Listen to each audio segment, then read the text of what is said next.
Good morning my dear all students, कैसे हैं आप सब। उम्मीद करता हूं आप सब बहुत अच्छे होंगे। मैं शशांक शर्मा आप सभी के लिए फिर से लेके आया हूं आपका एक जबरदस्त चैप्टर मॉक टेस्ट में होकर, जिसका नाम है लाइट। लाइट का मॉक टेस्ट नंबर 18 है। दोस्तों आपको पता ही होगा, हमारे चल रहे टॉप 5000 क्वेश्चन। कितने चल रहे हैं बेटा? 5000 क्वेश्चन। टॉप 5 और 4 क्वेश्चनों का कलेक्शन लेके चल रहे हैं हम। जी हाँ, ध्यान रखिएगा, एक एक क्वेश्चन को हम बारीकता से समझ रहे हैं, जिसमें हम 400 क्वेश्चन कवर कर चुके हैं पिछले 17 मॉक टेस्ट के अंदर।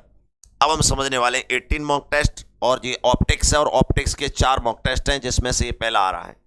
चारों आपको बरकरार रूप से मिलेंगे, इसीलिए क्वेश्चन को स्टार्ट करते हैं। पहला क्वेश्चन आपकी स्क्रीन पर आ चुका है, बिना टाइम लिए। टेलीस्कोप का आविष्कार किसने ने किया था? टेलीस्कोप का आविष्कार किस वैज्ञानिक ने किया था? टेलीस्कोप और एक माइक्रोस्कोप, दो मशीनें होती हैं जो कि किसी भी वस्तु को बड़ा दिखाती हैं। टेलीस्कोप काफी दूर की होती है, इसलिए दूरदर्शी भी कहा जाता है, और इसका आविष्कार करने वाले वैज्ञानिक का नाम था गैलीलियो। ध्यान रखिएगा।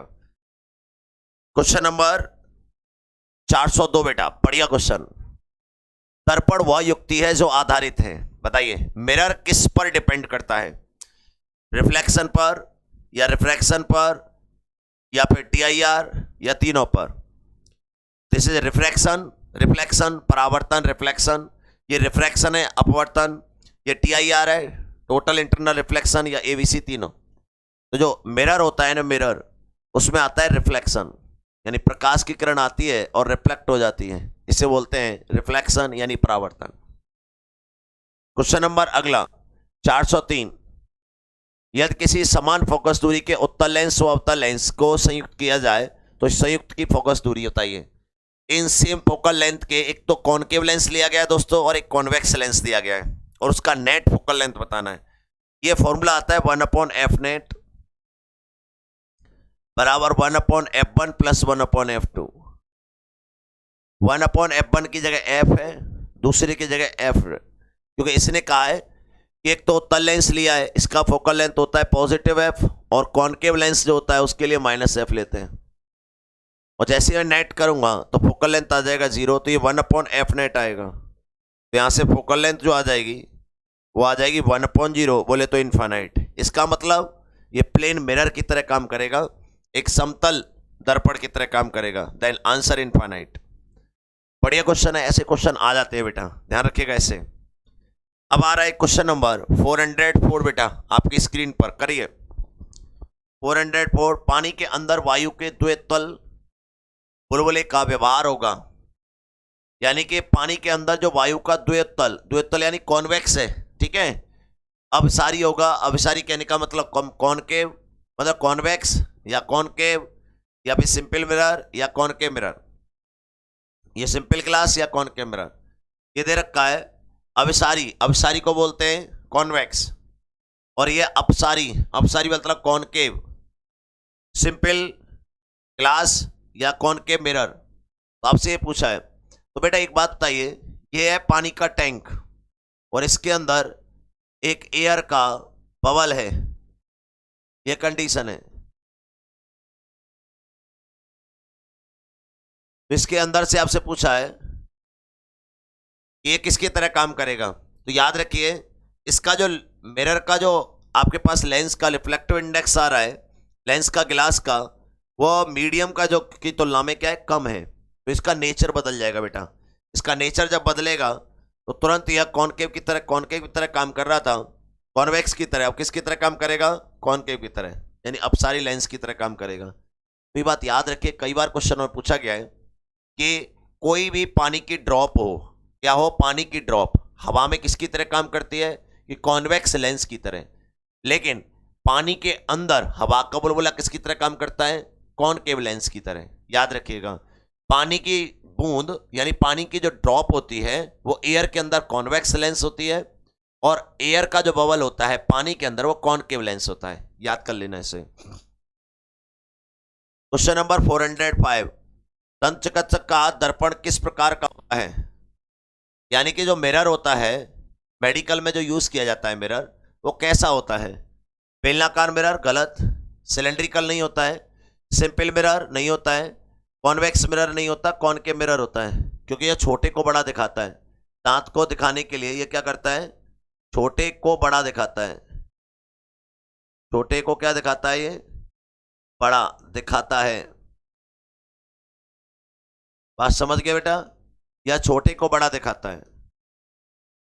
नेक्स्ट क्वेश्चन बेटा 406, लेंस की क्षमता का dimension, dimension of lens power, dimension of lens power P होता है 1/f डायोप्टर, ये तो यूनिट होती है, या इसको हम लिख सकते हैं प्रति मीटर, पर मीटर।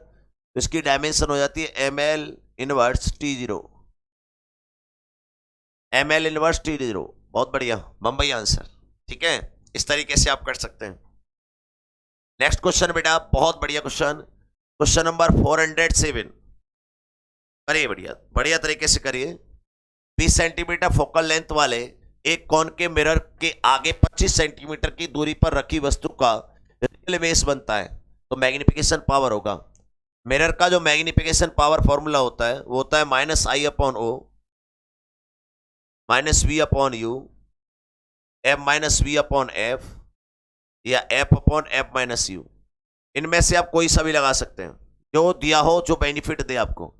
आपको दिया है इतने सेंटीमीटर फोकल लेंथ वाला कॉनकेव मिरर, तो आपके पास फोकल लेंथ हो जाएगी -20, क्योंकि कॉनकेव है। 25 सेंटीमीटर सामने रखा है, यानी कि आपके पास यूज हो गया है वो है -25 सेंटीमीटर सामने रखा है। सामने रखी हुई वस्तुएं नेगेटिव होती हैं, तो मेरे पास मैग्निफिकेशन पावर कहां से कवर कर लूंगा मैं, क्योंकि ये चीज कहां दे रखी है, इसमें दे रखी है। तो यानी एफ कितना है बेटा, एफ -20, इसको लगा दिया मैंने -20 माइनस यू की जगह कितना आ रहा है -25, ये आ जाएगा -20 प्लस का 25, तो -20/5, तो मैग्निफिकेशन पावर आ जाएगी -4। क्या आ जाएगी, -4। और -4 की जगह हम क्या यूज करेंगे, 4, क्योंकि हम जानते हैं वास्तविक इमेज बनेगी और रियल इमेज बनेगी, जो रियल इमेज जो होती है उल्टी बनेगी। कैसी बनेगी, उल्टी। एंड वास्तविक रियल, तो बेटा अगर उल्टी और रियल ऑब्जेक्ट की इमेज बने तो नेगेटिव का साइन आता है, ये बात ध्यान रखिएगा, ये बहुत इंपॉर्टेंट है, फॉर्मूला भी आपको याद कर लेना चाहिए। क्वेश्चन नंबर 408, सूर्योदय व सूर्यास्त के समय सूर्य की आकृति होती है सूर्योदय व सूर्यास्त की तरह घनाकार, ऐसा नहीं है, क्यूब टाइप पे नहीं होती है, गोलाकार भी नहीं होती, अंडाकार भी नहीं होती, चपटी होती है, यानी थोड़ा दबी हुई होती है। सूर्योदय और सूर्यास्त के समय सूर्य की स्थिति थोड़ी सी दबी हुई होती है, यहां से ध्यान रखिएगा, ऐसे इंपॉर्टेंट है क्वेश्चन। क्वेश्चन नंबर अगला 409, यदि मिरर व वस्तु दोनों को एक दूसरे के विपरीत दिशा में x दूरी चलाया जाए तो इमेज चलेगी। बहुत बढ़िया क्वेश्चन है, यानी कि ऑब्जेक्ट एंड मिरर दोनों को अपोजिट डायरेक्शन में x डिस्टेंस खींचा गया, इमेज कितना चलेगी। बढ़िया क्वेश्चन, जबरदस्त। मैं ये कह रहा हूं ये एक मिरर है और इसके सामने एक ऑब्जेक्ट खड़ा है। अब आपसे कहा गया है कि अगर ये x चलेगा तो इमेज को यहां पे x चलना पड़ेगा, और यदि आपको ये बताया गया कि इस मिरर ने x चला है तो इस इमेज को 2x चलना पड़ेगा। तो दोनों x चले तो ये दोनों कितने चल गए, 2x और x 3x। याद है कि इस चीज को, यदि ऑब्जेक्ट मिरर की ओर बढ़ता है x तो इमेज भी x बढ़ेगी, यदि मिरर बढ़ा x तो इमेज 2x बढ़ती है। ध्यान रखिएगा, ये क्या है, इमेज है। तो एक तो ऑब्जेक्ट की वजह से x बढ़ेगी और एक मिरर की वजह से 2x बढ़ेगी, तो x और 2x कितना हो जाएगा, 3x हो जाएगा। Then now right answer 3x। Question number 410, प्रकाश का रंग ज्ञात किया जाता है इसकी, बताओ बेटा। देखो रंग की बात आ जाए तो वेवलेंथ की बात होती है, this is wavelength, this is frequency, this is velocity, this is amplitude. तो वेवलेंथ से याद रखना, प्रकाश का रंग जो जिससे किससे ज्ञात किया जाता है, वेवलेंथ से। कहीं भी रंग की बात आ जाए तो वेवलेंथ ही ऑप्शन है। क्वेश्चन नंबर 411, एस मीटर ऊंची वस्तु का प्रतिबिंब स्पष्ट रूप से देखने के बाद समतल दर्पण की ऊंचाई कम से कम कितनी होनी चाहिए। यानी ये एक थ्योरी है, इसको ध्यान रखना है कि एच हाइट एच हाइट का कोई भी व्यक्ति है, वो अपनी पूरी इमेज देखना चाहता है, तो मिरर का जो आकार है वो h/2 होना चाहिए। ये एक थ्योरी होती है। कितना होना चाहिए? h/2। Then answer is Bombay. बहुत बढ़िया क्वेश्चन बेटा, ध्यान रखिएगा। कोई भी ऑब्जेक्ट अपनी अगर इमेज पूरी देखना चाहता है तो अपना हाइट की कंपेयर मिरर की जो हाइट है वो आधी होनी चाहिए, न्यूनतम आधी होनी चाहिए। मृग तृष्णिका बनने का कारण है, मृग तृष्णिका का मतलब समझते हैं आप? जैसे कि मरुस्थल के समय पर दूर से देखने पर जो धरती है ना, पृथ्वी, उस पर पानी दिखाई देता है, चमकीला चमकीला दिखाई देता है। इसको हम बोलते हैं पूर्णांतरिक परावर्तन, यानी कि TIR, टोटल इंटरनल रिफ्लेक्शन। क्या यूज होता है? Total reflection, total internal reflection, TIR। Question number 413। प्रकाश की एक किरण समतल दर्पण पर 30 अंश पर आपतित होती है, किरण का विचलन होगा। Deviation of light if incident angle equal to 30 degree of light. ये मिरर है, इस पर कोई भी, ये इसका नॉर्मल है,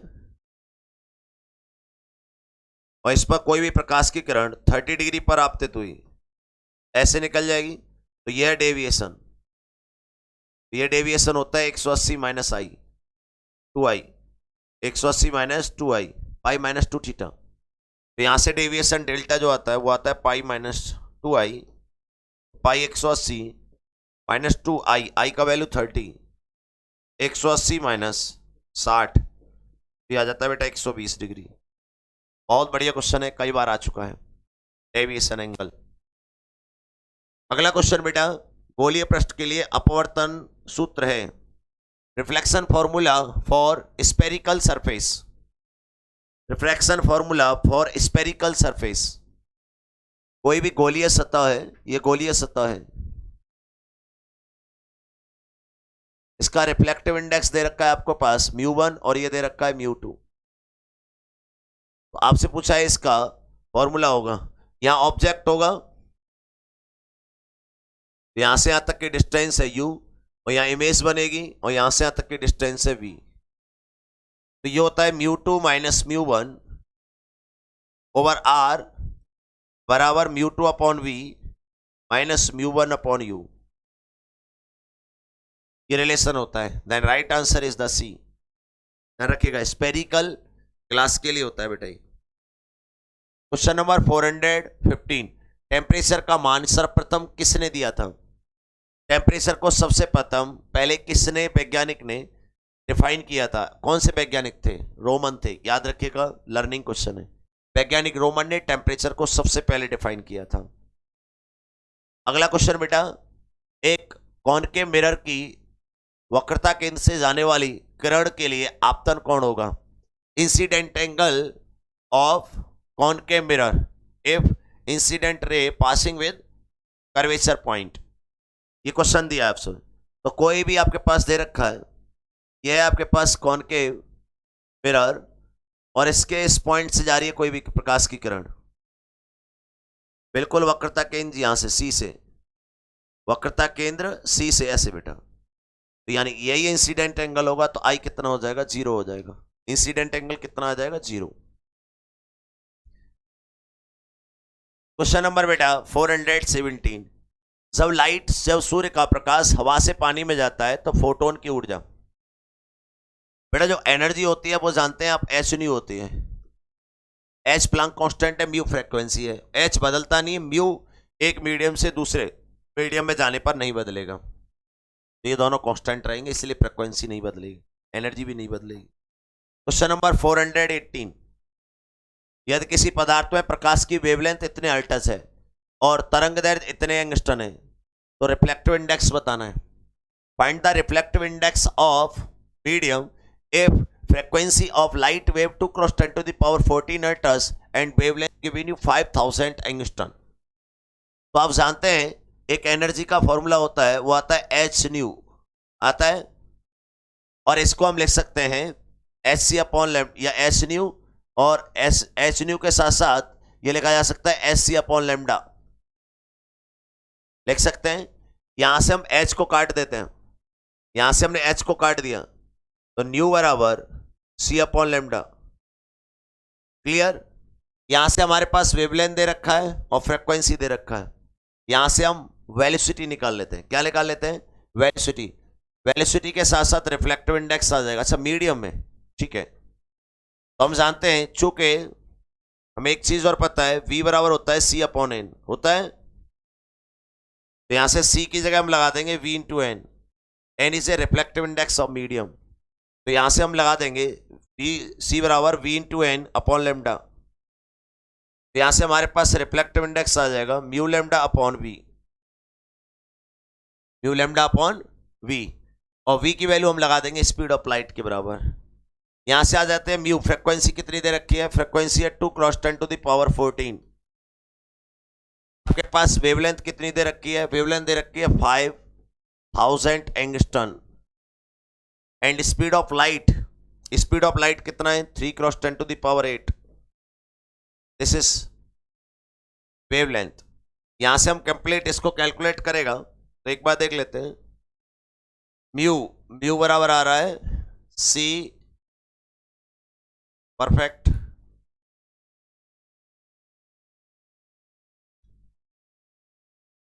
सी की वैल्यू लगा दी हमने म्यू एन, सही है। तो हमारे पास कहीं कैलकुलेशन मिस्टेक, तो ये रिफ्लेक्टिव इंडेक्स आ गया म्यू लेमडा अपॉन वी, सही है। म्यू लेमडा अपॉन वी बरोबर। चलिए, क्लियर बेटा? यहां से हम करना चाहें तो इसे कर सकते हैं 2 क्रॉस 10⁻14 क्रॉस 5000 एंगस्टन को लिख सकता हूं मैं -7 और 3 क्रॉस 10⁸। इसको कैलकुलेट करेंगे तो माइनस का 14, 5 दूनी 10, 10 यानी 10⁻15 हो जाएगा। ये पूरा 15 जाएगा तो 10⁸ बचेगा। तो उधर बचेगा 10⁸ बटे 3 क्रॉस 10⁸। इससे कट जाएगा तो आएगा 1/3। तो रिफ्लेक्टिव इंडेक्स आ रहा है 1/3। तो 1/3 या फिर कोई मिस्टेक हुआ है, 1/3 नहीं 3 आ रहा होगा। देखो एक बार देख लेते हैं इसको। हम जानते हैं एनर्जी एच न्यू, एक प्रकाश की तरंग की आवृत्ति इतनी है और वेवलेंथ इतनी है, तो पदार्थ का रिफ्लेक्टिव इंडेक्स होगा इसमें।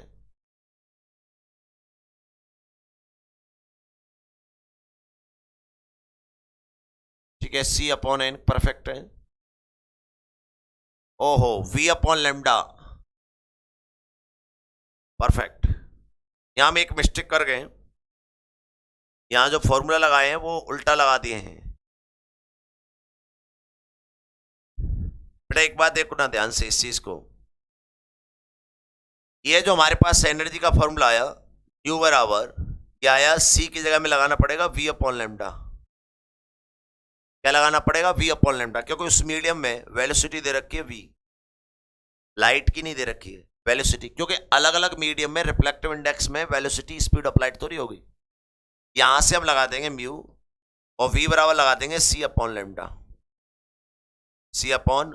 जैसे कि v बराबर हम पढ़ते हैं c/n पढ़ते हैं, तो v बराबर लगा देंगे c/n। यहां से रिफ्लेक्टिव इंडेक्स आ जाएगा c/λ इंटू व्यू।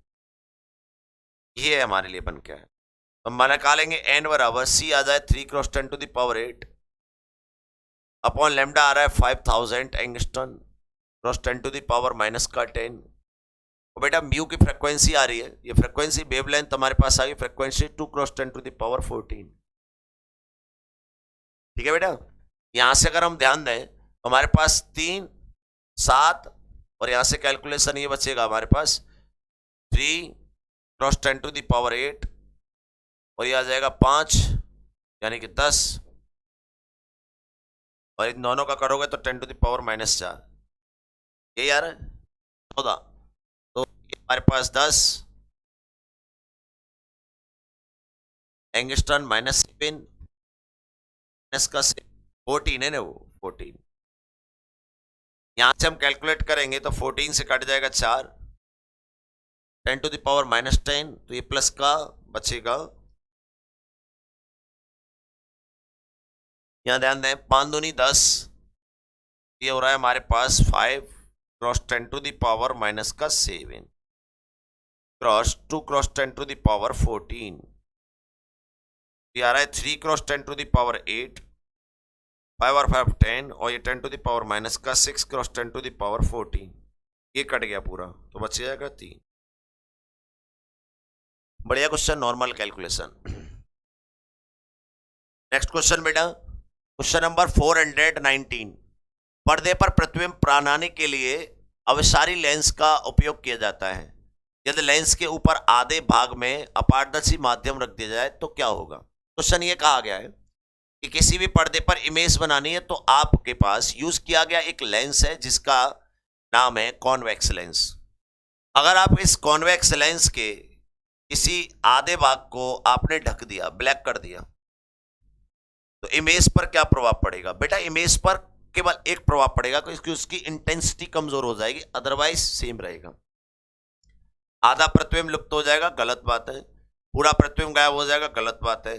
प्रतिबिंब पर कोई प्रभाव नहीं पड़ेगा, गलत। प्रतिबिंब की इंटेंसिटी जो है ना, इंटेंसिटी कम हो जाएगी, चमक। ध्यान रखिएगा, ये क्वेश्चन बहुत अच्छा है।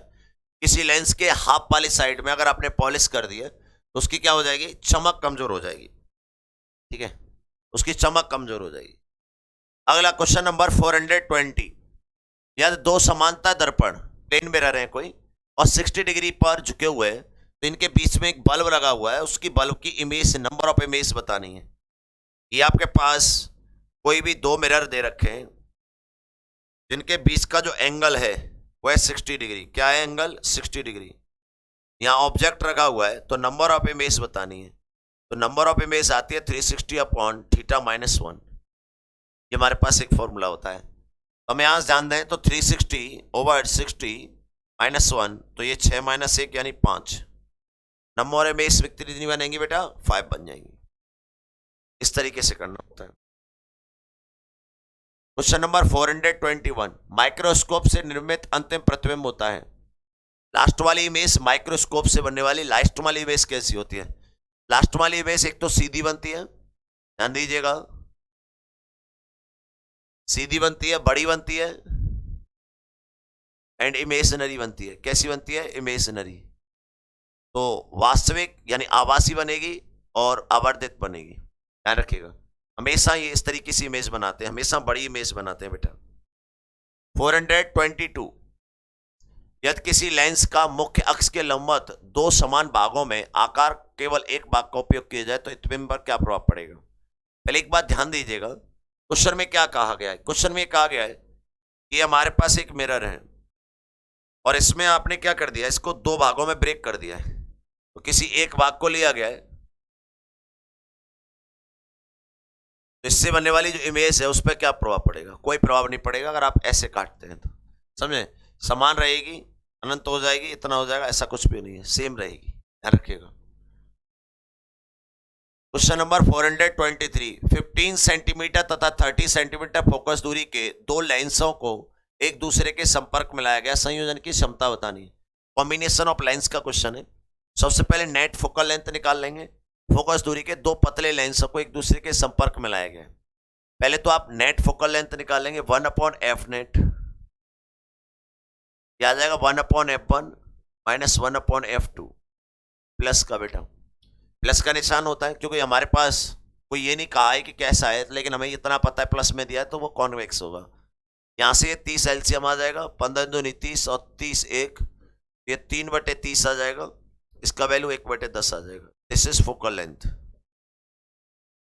आपके पास पावर पूछी है तो पावर होती है P बराबर होता है 100/f। 1/f की वैल्यू दे रखी है आपके पास 10, तो ये आ जाएगा 10 डायोप्टर प्लस का। Then right answer is 10 dioptre. ऐसे करते हैं बेटा, समझे।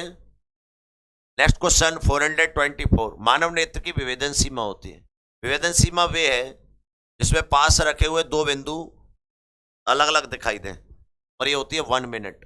और 1 मिनट को हम लिख सकते हैं 1/60 डिग्री, याद रखिएगा इसे।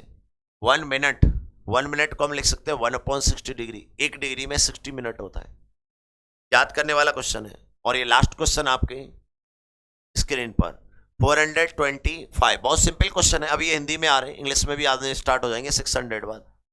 नेत्र का वह भाग जो मनुष्य द्वारा दान किया जाता है, सभी को पता होगा। नेत्र का ऐसा कौन सा भाग है जिसको हम दान कर सकते हैं? कॉर्निया, जो आपको दिखाई देता है, ब्लैक टाइप्स। ये हमारे 25 क्वेश्चन कवर हो गए। ठीक है दोस्तों, कंप्लीट। इससे आगे का मॉक टेस्ट आपको मिलेगा कल। जय हिंद दोस्तों।